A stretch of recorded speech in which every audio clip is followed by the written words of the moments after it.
Polythene ও গুটকার packet দূষণ রুখতে এগরা বিধানসভার এগরা ২ নম্বর ব্লকের বাসুদেবপুর গ্রাম পঞ্চায়েত বিশেষ উদ্যোগ নিয়েছে। গ্রাম পঞ্চায়েতের পক্ষ থেকে পলি বর্জন কর্মসূচি চালু করা হয়েছে। শুধু পলি ব্যাগ নয়, গুটকা ও অন্যান্য পানের মশলার খালি প্যাকেট যথেচ্ছভাবে রাস্তায় না ছুঁড়ে নির্দিষ্ট স্থানে ফেলার বার্তা দেওয়া হচ্ছে। এ লক্ষ্যে ভবানীচক বাজার এলাকায় বেশ কয়েকটি ভ্যাট বসানো হয়েছে। পাশাপাশি বাসুদেবপুর গ্রাম পঞ্চায়েতের প্রতিটি বাড়িতে একটি করে বালতি সরবরাহ করার পরিকল্পনাও নেওয়া হয়েছে, যাতে আবর্জনা সঠিকভাবে সংগ্রহ করা যায়।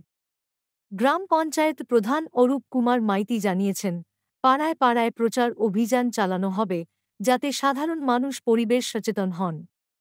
এই উদ্যোগকে সাধুবাদ জানিয়েছেন এগরা বিধানসভার বিধায়ক তরুণ কুমার মাইতি এবং সমষ্টি উন্নয়ন আধিকারিক বড অরিজিৎ গোস্বামী। পূর্ব মেদিনীপুর থেকে অংশুমান পণ্ডার প্রতিবেদন।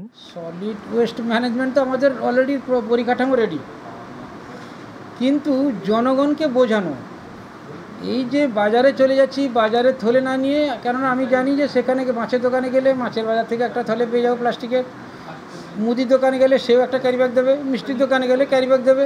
এই মানসিকতা পাল্টানো দরকার। সেই জন্য এই অর্থবর্ষে প্রচুরভাবে আমরা জনসচেতনার জন্য প্রচুরভাবে মিটিং মিছিল করব এবং সেখানে পাবলিককে আমরা বোঝাবো যে প্লাস্টিক ক্যারি ব্যাগটা কীভাবে আমাদের দূষিত করছে, শুধু আমাদেরকে নয়, ভবিষ্যৎ প্রজন্মকে কতটা পিছিয়ে দিয়ে যাচ্ছে, কতটা ক্ষতি করছে। ইতিমধ্যে সেই প্রক্রিয়া আমাদের শুরু হয়েছে। জনসাধারণ থেকে ব্যবসায়ীরা তারা বুঝতে পেরেছেন যে এটা সত্যি আমাদের ভবিষ্যৎ প্রজন্মের জন্য ক্ষতি হচ্ছে। তারা আমাদের সর্বতভাবে সাহায্য সহযোগিতা করছেন। আমাদের এই প্রক্রিয়াটা অলরেডি চালু হয়ে গেছে।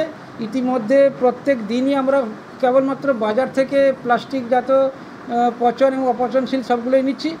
পরবর্তীকালে মাসখানেকের মধ্যে সমগ্র আমাদের বাসুদেবপুর গ্রাম পঞ্চায়েতের সমগ্র এলাকা থেকে, বিশেষ করে বসত বাড়ি থেকে সকাল সকাল আমরা এই পচনশীল এবং অপচনশীল জিনিসপত্রগুলোকে নিয়ে আমাদের যে সেগ্রিগেশন সেট রয়েছে বচ্চিপুরে, সেই বচ্চিপুরে আমরা জমা করব।